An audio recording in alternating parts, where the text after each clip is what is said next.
আপনারা জানেন যে চাকসু শিক্ষার্থী ভাই বোনদের অধিকার আদায়ের জন্য কাজ করে।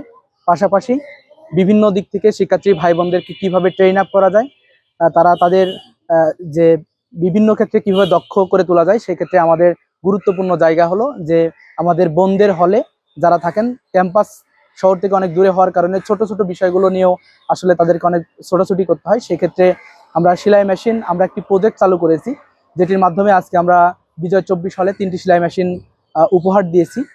আমরা মনে করি যে এর ফলে আমাদের বোনদের কিছুটা হলেও যে বিভিন্ন ধরনের সমস্যাগুলো যেগুলো হয় এবং নিজেরা প্রশিক্ষণের আওতায় আসার ক্ষেত্রে তাদের সুযোগ তৈরি হবে। এজন্য আমি ধন্যবাদ জানাচ্ছি চাকসুর যারা নারী নেতৃবৃন্দ রয়েছেন, তারা এজন্য অনেক পরিশ্রম করেছেন, তারা আমাদের বোনদের কথাগুলো শুনেছেন এবং আমরা কিভাবে বাস্তবায়ন করতে পারি প্রত্যেকটি হলে আমাদের এই প্রজেক্ট আমরা চেষ্টা করে যাচ্ছি। ইনশাল্লাহ আমরা বিজয় 24 হলের মাধ্যমে যে আজকে ইতিপূর্বে আমরা ফয়জুন্নেসা হলে আমাদের সেলাই মেশিন প্রদান অনুষ্ঠান করেছি, আজকে আমরা বিজয় 24 হল এবং শামসুন্নার হলে সেলাই মেশিন প্রদানের মাধ্যমে আমাদের দ্বিতীয় যে কর্মসূচি শুরু হলো। আশা করি অল্প সময়ের মধ্যে বাকি হলগুলোতেও আমরা আমাদের বোনদের এই সেবা পৌঁছে দিতে পারবো ইনশাআল্লাহ।